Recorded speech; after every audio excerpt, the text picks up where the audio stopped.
નમસ્કાર મિત્રો, હર હર મહાદેવ, જય માં લક્ષ્મી। આપણા જીવનમાં ભોજન એ એક અમૂલ્ય ભાગ છે અને આ ભોજનમાં મીઠું એ ભોજનનો અમૂલ્ય સ્વાદ છે।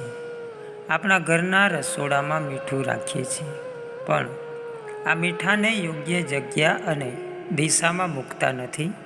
આ મીઠું ઘરમાં નકારાત્મક ઉર્જા ઉત્પન્ન કરે છે અને ઘરમાં ઝઘડા, તણાવ અને માણસના જીવનમાં તંગી પણ આવે છે। મીઠું રાખવાની સાચી જગ્યા અને સાચું પાત્ર કયું છે, આ વિશે આપણે આજે વિડીયોમાં જાણીશું। પણ ચેનલને સબસ્ક્રાઈબ કરી દો અને આ વિડીયોને લાઈક કરી દો।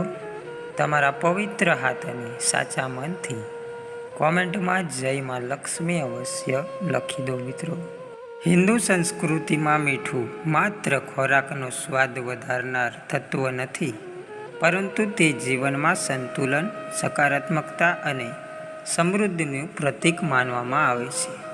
વાસ્તુશાસ્ત્ર અને જ્યોતિષશાસ્ત્ર અનુસાર મીઠાનો યોગ્ય ઉપયોગ ઘરમાંથી નકારાત્મક ઉર્જા દૂર કરીને શાંતિ અને ધનનો પ્રવાહ વધારે છે।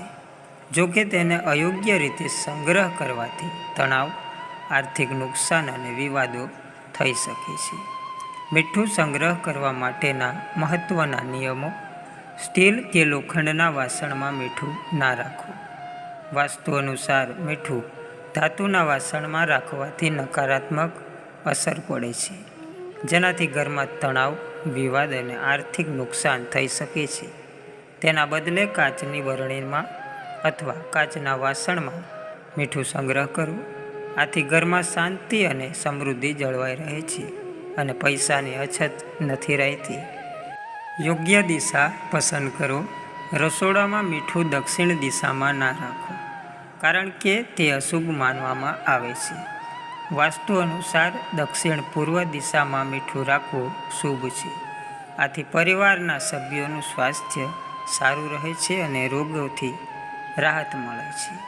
ખુલ્લા વાસણમાં મીઠું ના રાખો: ખુલ્લા પાત્રમાં મીઠું રાખવાથી નકારાત્મક ઉર્જા આકર્ષાય છે, જેનાથી કૌટુંબિક વિવાદ, સંઘર્ષ અને આર્થિક સંકટ આવી શકે છે।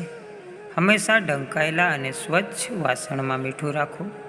શાસ્ત્રોમાં મીઠું દેવી લક્ષ્મીના આશીર્વાદનું પ્રતીક માનવામાં આવે છે અને યોગ્ય સંગ્રહથી ધન અને સમૃદ્ધિ વધે છે। વાસ્તુ દોષ દૂર કરવા મીઠાના અસરકારક ઉપાયો: મીઠું નકારાત્મક ઉર્જા શોષી લેવાની ક્ષમતા ધરાવે છે।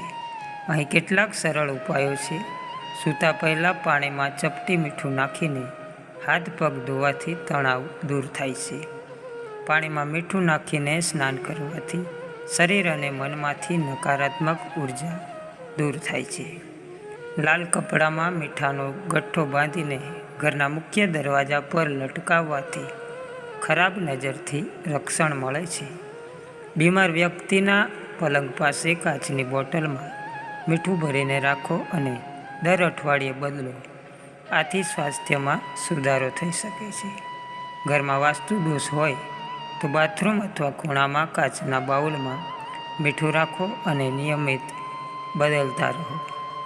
આ નિયમો અને ઉપાયો અપનાવવાથી તમારા ઘરમાં સકારાત્મક ઉર્જાનો પ્રવાહ વધશે અને જીવનમાં સુખ અને સમૃદ્ધિ આવશે। ચેનલને સબસ્ક્રાઈબ કરી દો અને આ વિડીયોને લાઈક કરી દો। જય માં લક્ષ્મી। ધન્યવાદ।